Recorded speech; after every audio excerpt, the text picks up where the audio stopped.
La Côte d'Ivoire peut-elle gagner la CAN 2025? C'est la question qu'on va essayer de se poser aujourd'hui. C'est le tout CA. J'espère que tout très bien. Aujourd'hui, 9-2, tout simplement, on va s'intéresser. On va faire un petit bilan de l'année 2024 sur ce que la Côte d'Ivoire a pu faire durant cette année. Un petit peu un bilan sur les résultats. Qu'est-ce qu'ils ont pu gagner? Qu'est-ce qu'ils ont pu faire? Les nouveaux joueurs, etc. Donc, si la vidéo vous intéresse, n'hésitez pas à vous abonner et à liker. Et sans plus tarder, on commence la vidéo. Donc voilà, aujourd'hui, vidéo assez tranquille. On va s'intéresser sur est-ce que la Côte d'Ivoire peut gagner cette prochaine CAN 2025 qui se déroulera dans un an tout rond au Maroc. Donc j'ai hâte de voir tout ça. Donc juste avant, on va voir un peu les résultats qu'ils ont pu faire durant cette année et un peu ensuite voir un peu débattre, voir est-ce que la Côte d'Ivoire pourra gagner et est-ce qu'elle est prétendante pour gagner cette prochaine CAN 2025. Donc quand tu vois un peu comment ils ont commencé l'année 2024, donc bah voilà, premier match, première victoire contre le Sierra Leone 5-1 juste avant la CAN à domicile, et ensuite c'est là que la CAN a commencé, c'est là que les surprises ont commencé justement à domicile pour les Ivoiriens. La CAN a été jouée en Côte d'Ivoire de manière globale, donc première victoire, premier match d'ouverture, première victoire 2-0 contre la Guinée-Bissau. Donc on s'est dit que là ça allait être tranquille pour la Côte d'Ivoire. On a vu que voilà, avec Jean-Louis Gasset, nouveau coach de la Côte d'Ivoire spécialement pour la CAN, les joueurs qui étaient plutôt en forme avec ses buts de Sékou Fofana notamment dans ce match-là, on s'est dit que ça allait être tranquille. Mais ensuite au deuxième match c'était vraiment compliqué. Défaite 1-0 contre le Nigeria, les futurs finalistes qu'on verra juste après. Défaite 1-0 à domicile, on s'est dit que ça allait être plutôt compliqué. Donc contre la Guinée équatoriale pour le dernier match, il fallait au minimum un match nul pour espérer une qualification.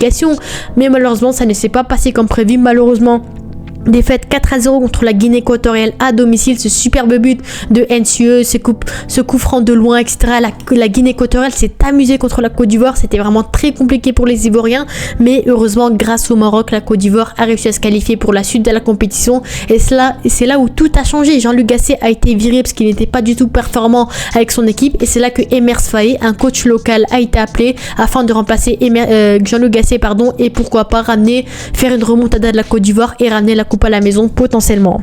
Donc voilà, premier huitième de finale contre le Sénégal, les anciens gagnants de la CAN. Donc c'était pas du tout le meilleur tirage pour la Côte d'Ivoire, mais ils ont quand même joué ce match-là. Victoire par surprise 1-0, enfin non, match nul 1 partout on va dire, et c'est au tir au but que ça s'est joué. Victoire 5-4 au tir au but des Ivoiriens contre le Sénégal, et c'est là qu'on s'est dit que si ils gagnent contre le Sénégal, logiquement ils peuvent potentiellement espérer une victoire à la CAN potentiellement, mais il faut pas aller trop vite. Il faut déjà battre le Mali en quart de finale, le Mali qui était vraiment une très très bonne équipe encore une fois. Donc victoire au bout du Mali justement, encore une fois, enfin de la Côte d'Ivoire contre le Mali. Donc premier but de Néné Dorgelès à la fin du match vers la 70e minute. Néné Dorgelès qui est ivoirien malien, qui a marqué un superbe but contre la Côte d'Ivoire. C'était vraiment compliqué. Donc voilà, heureusement qu'en toute fin de match, la Côte d'Ivoire a réussi à marquer 2 buts de Oumar Diakité et un autre joueur, et c'est comme ça qu'ils ont réussi à gagner au bout ce match-là. On a vu qu'ils ont marqué en toute fin de match à la 90e de Franck Kessié sur penalty, et à la fin des prolongations à la 120e minute, c'est Oumar Diakité qui marque, qui offre son pays, qui libère son pays.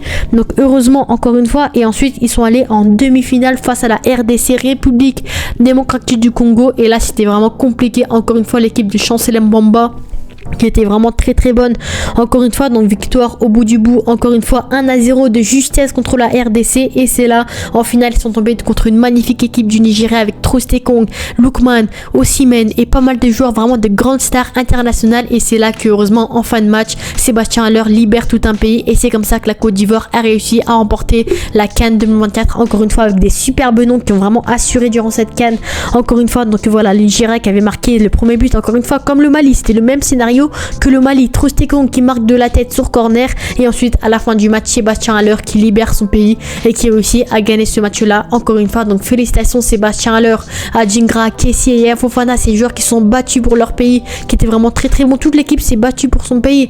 Il y a vraiment des joueurs de fous furieux encore une fois. Donc félicitations à la Côte d'Ivoire qui s'est arrachée. Certes au début de la compétition avec Jean-Luc Gasset c'était compliqué, mais Emers Faé est arrivé, a eu un tout autre style de jeu, une autre compo, etc. Et c'est comme ça que la Côte d'Ivoire a réussi à s'imposer et à gagner cette compétition. Donc victoire à domicile, ça faisait des années. Il me semble que la Côte d'Ivoire, voilà, ça datait de 2015 qu'ils n'avaient pas de CAN. Donc franchement, encore une fois, félicitations à eux encore une fois. Et c'est là qu'ensuite ça a déroulé durant l'année 2024. Donc voilà. voilà, match nul contre le Bénin juste après un match amical. En mars, victoire contre l'Uruguay. Donc l'Uruguay, pays, l'un des meilleurs pays, l'une des meilleures nations à l'heure actuelle de l'Amérique du Sud. Ils ont réussi à gagner à domicile 2-1. Donc encore une fois, un grand exploit durant cette année 2024 en seulement 3 mois. Ensuite, il y a eu les qualifications à la Coupe du Monde parce que malheureusement, on sait que la Côte d'Ivoire n'a pas réussi à se qualifier à la dernière Coupe du Monde 2022 au Qatar. Et là, je pense que vu leur CAN gagné, je pense que leur prochain objectif, c'est pourquoi pas se qualifier à la prochaine Coupe du Monde aux États-Unis. Donc, je pense que vraiment, c'est largement un objectif qui peut être atteint par ce pays. Donc, franchement, voilà, on a vu victoire 1-0 contre le Gabon, match nul 0-0 contre le Kenya, victoire cette fois-ci qualification à la prochaine CAN 2025 et 2-0 contre la Zambie, victoire contre le Tchad 2-0, victoire 4-1 contre Sierra Leone, défaite malheureusement 1-0 contre Sierra Leone qui était plutôt surprenant en octobre.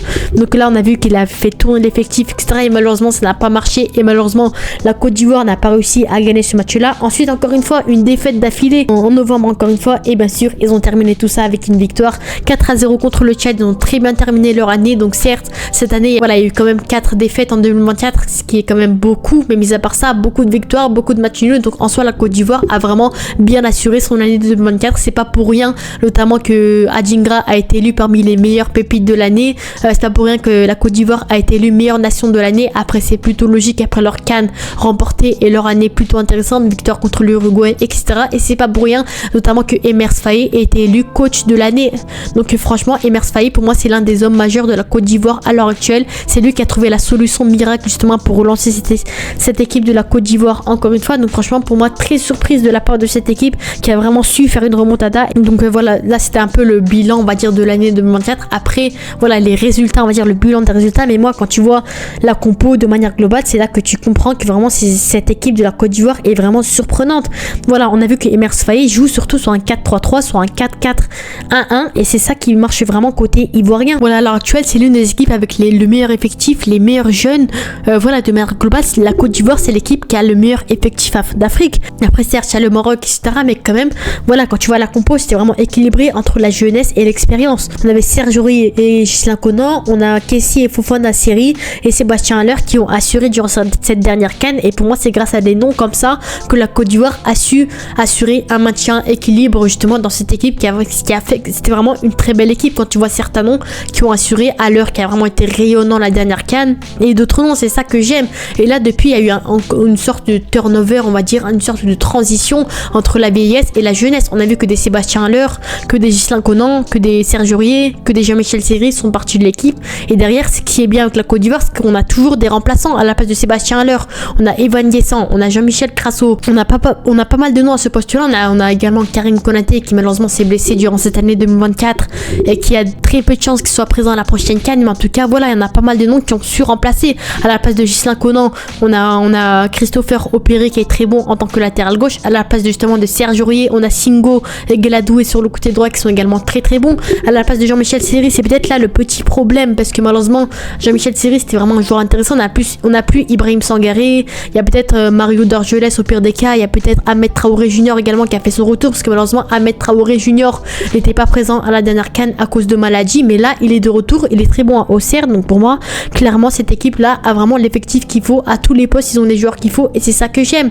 En plus le fait que Emers Faé a créé une famille plutôt qu'une équipe professionnelle, c'est ça que j'aime également. On voit qu'il y a vraiment une connexion, une synergie entre tous les joueurs, on voit que vraiment ils s'entendent tous, ils sont vraiment tous très bons. C'est ça que j'aime dans cette équipe de la Côte d'Ivoire, le fait que tout le monde s'entend sur le terrain, que tout le monde puisse jouer son football sur le terrain, que ce soit un jeu assez équilibré, on va dire plutôt offensif et défensif. Le seul problème que je dirais à la Côte d'Ivoire c'est le fait qu'ils encaissent trop de buts par rapport à leur équipe, mais c'est par ça ils ont une très bonne défense. Pour moi il manque juste un peu de temps de cohésion, le fait qu'ils apprennent à jouer ensemble. En défense centrale on a vraiment de très bons noms, on a Evan Ndjika qui est assuré à ce poste là, mais sinon on a Kosonou, on a Diomandé, on a Agbadou, on a tous les postes, on a Slinali Diomandé également. Donc franchement c'est ça que j'aime également. Et voilà, en tant que latéral on a tous les postes, on a les binationaux également qui commencent à arriver côté ivoirien. Et surtout je voulais parler d'un duo dans cette équipe qui pour moi pourra faire très très mal à la prochaine CAN, c'est Simon Adingra et Amad Diallo.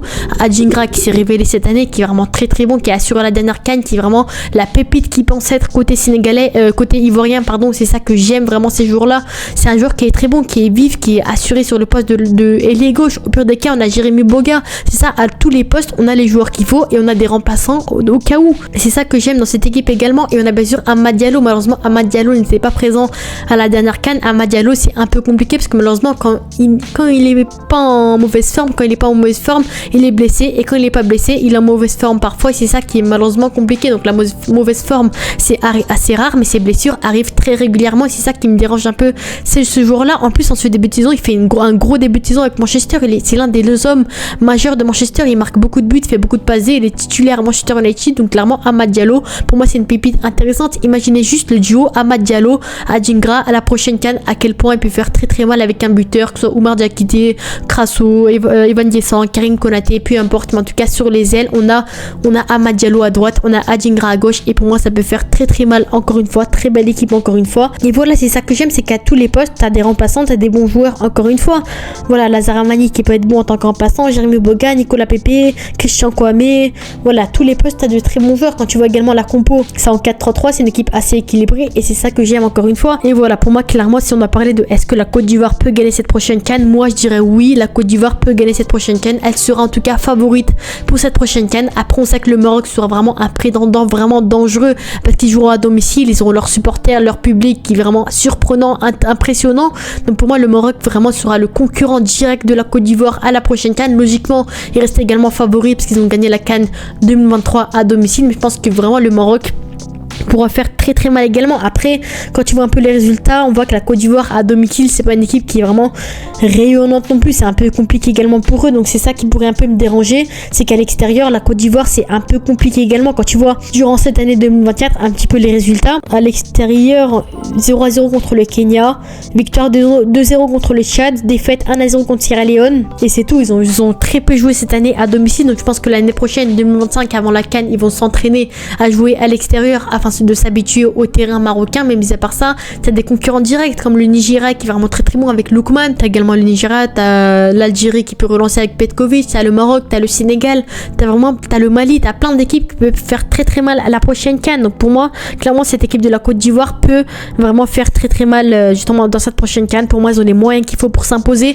Après, on sait pas ce qui peut se passer d'ici là, hein. On sait pas ce qui peut se passer en un an. Un an, c'est énorme. Donc s'ils continuent dans cette lancée, s'ils sont toujours aussi bons par rapport à 2024, pour moi, la Côte d'Ivoire peut largement gagner cette CAN 2025. Après, on verra bien, mais je pense que la Côte d'Ivoire peut gagner cette CAN. C'est une équipe qui est vraiment très très bonne. Quand tu vois certains noms comme des Amad Diallo, des Adjingra, peut-être Ibrahim Sangaré va revenir à son prime, Ahmed Traoré Junior qui est très bon au milieu de terrain, les jeunes pépites qui s'imposent, voilà, des Lazare Amani, des Karim Konaté qui revient en force, des Singo qui est très très bon en tant que latéral droit. Donc clairement, il y a Fofana, l'un des meilleurs gardiens également d'Afrique. Donc clairement, pour moi, cette équipe de la Côte d'Ivoire est vraiment très très bonne. Elle a l'un des meilleurs effectifs à l'heure actuelle d'Afrique. Donc on verra bien. Sur ce, dites-moi vos avis en commentaire.